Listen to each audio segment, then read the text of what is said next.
ताज्या बातम्यांसाठी ABP माझाला subscribe करा आणि बेल आयकॉन प्रेस करा। सरकारी काम आणि काही महिने थांब असं सर्रास म्हटलं जातं, पण हीच कामं जर लवकर उरकायची असतील तर मग टेबलाखालूनचे व्यवहार किंवा लाच द्यावी लागते। पण असे प्रकार रोखण्यासाठी थांबवण्यासाठी सरकारी यंत्रणाही तितक्याच प्रयत्नशील आहेत। अशा लाचखोरांविरोधात आपल्याला तक्रार दाखल करता येऊ शकते, पण ती तक्रार कशी दाखल करायची हेच आपल्याला बऱ्याचदा माहिती नसतं।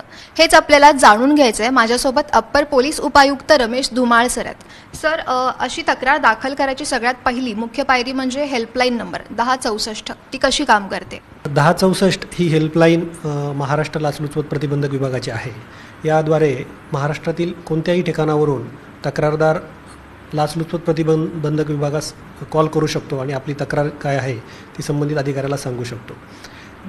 उदाहरणार्थ सपोज नागपूरमधून किंवा नागपूरच्या एखाद्या ग्रामीण भागातून एखाद्याने तक्रार केली तर संबंधित जो कॉल आहे तो नागपूर परिक्षेत्रामध्ये जाईल आणि तिथं डेप्यूट केलेला जो अधिकारी आहे तो संबंधित तक्रार जी आहे ऐकून घेईल आणि ती तक्रार नागपूरमधल्या एका तालुक्यातील असेल तर त्या तालुक्यासाठी किंवा त्या जिल्ह्यासाठी जे युनिट आहे त्या युनिटला संबंधित तक्रारदारास पाठवलं जाईल किंवा त्या संबंधित अधिकाऱ्याचा नंबर दिला जाईल आणि त्या तक्रारदारास त्यांना कॉल करण्यास सांगितलं जाईल आणि त्याद्वारे त्याची तक्रारीची दखल घेतली जाईल। या तक्रारीत किती तथ्य आहे याची पडताळणी कशी केली जाते?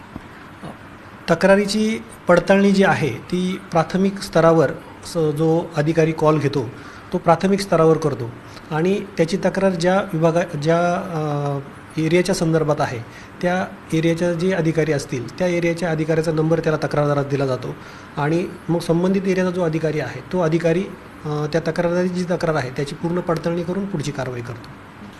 कोणी लाच मागितली तर तक्रार करू शकतात? यामध्ये जे लोकसेवक या संज्ञेमध्ये बसतात ते लोकसेवक आणि लोकसेवकाच्या वतीने जर एखादा खाजगी इसम लाच मागत असेल तर अशा दोन्हींच्या विरोधात लाचलुचपत प्रतिबंधक विभागाकडे तक्रार करता येते। तक्रारदाराला बऱ्याचदा कसं होतं की आपली ओळख उघड करायची नसते, मग त्यासाठी काय करू शकतो आपण? सर्वसाधारणपणे लाचलुचपत प्रतिबंधक विभागाकडे ज्या तक्रारी येतात त्या प्रामुख्याने सापळा कारवाई, दुसरं अपसंपदा आणि तिसरं गैरव्यवहार या प्रकारातले असतात। अपसंपदा आणि गैरव्यवहार या प्रकारामध्ये तक्रारदाराने दिलेली तक्रार ही निनावी जरी असेल आणि त्यामध्ये तथ्य जर असेल तर त्याच्याविरुद्ध लाचलुचपत प्रतिबंधक विभाग कारवाई करू शकतो आणि सापळा कारवाईमध्ये जोपर्यंत सापळा कारवाई पूर्ण होत नाही तोपर्यंत तक्रारदाराचं नाव जे आहे ते उघड केलं जात नाही। बऱ्याचदा काय होतं, जर समोरच्याने लाच जेव्हा मागितली जाते समोरच्याकडून जर आणि ती दिली नाही तर मग आपलं किंवा तक्रार नोंदवली तर आपल्या कामाला उशीर लावला जाईल किंवा आपलं काम होणार नाही अशी भीती असते लोकांना। मग अशा वेळी लोकांना विश्वासात कसं घेतलं जातं? जेव्हा तक्रारदार आमच्याकडे येतात तेव्हा आम्ही त्यांना सर्व तक्रार ऐकल्याच्या नंतर सांगितलं जातं की आपण दिलेल्या तक्रारीवरून कारवाई झाल्याच्या नंतर उदाहरणार्थ सापळा कारवाई झाली तर आपलं काम अडून राहणार नाही, त्याबाबत आम्ही नैतिकदृष्ट्या ती जबाबदारी आम्ही घेतो आणि एखाद्याच्या बाबतीत असं जर झालंच तर तेव्हा आम्ही स्वतः त्याचा फॉलोअप घेऊन त्याचं काम कसं होईल हे पाहिलं जातं। महाराष्ट्रात कुठे कुठे हा विभाग कार्यरत आहे? महाराष्ट्रामध्ये मुख्य कार्यालय जे आहे लाचलुचपत प्रतिबंधक विभागाचं ते मुंबई येथे आहे आणि मुख्य कार्यालयाच्या अंतर्गत एकूण 8 परिक्षेत्र आहेत। मुंबई, ठाणे, पुणे, नाशिक, औरंगाबाद, अमरावती, नागपूर आणि नांदेड आणि प्रत्येक परिक्षेत्राच्या अंतर्गत जिल्हा स्तरावर एक युनिट कार्यरत आहे।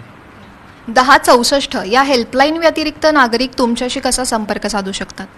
1064 या टोल फ्री क्रमांकाच्या व्यतिरिक्त लाचलुचपत प्रतिबंधक विभाग महाराष्ट्र राज्य यांची जी वेबसाईट आहे www.acbmaharashtra.gov.in या व्यतिरिक्त या साईटवर जाऊन आपण ऑनलाईन तक्रार करू शकतो किंवा व्हॉट्सॲपद्वारे, फेसबुकद्वारे आणि ट्विटर अकाउंटद्वारेही तक्रार करू शकतो। त्याची माहिती अँटी करप्शन महाराष्ट्र यांच्या वेबसाईटवर उपलब्ध आहे। लाचलुचपत प्रतिबंधक विभाग हा राज्य शासनाचा एक महत्त्वाचा विभाग आहे आणि भ्रष्टाचार मुक्त आणि पारदर्शक व्यवहार करणं हे या विभागाचं आणि सोबतच राज्य शासनाचं धोरण आहे आणि त्यासाठी म्हणजे असे प्रकार रोखण्यासाठी आपल्यालाही पुढाकार घेणं तितकंच गरजेचं आहे। कॅमेरा पर्सन कृष्णा खापरेसह मी अक्षरा सोरमारे, एबीपी माझा, मुंबई।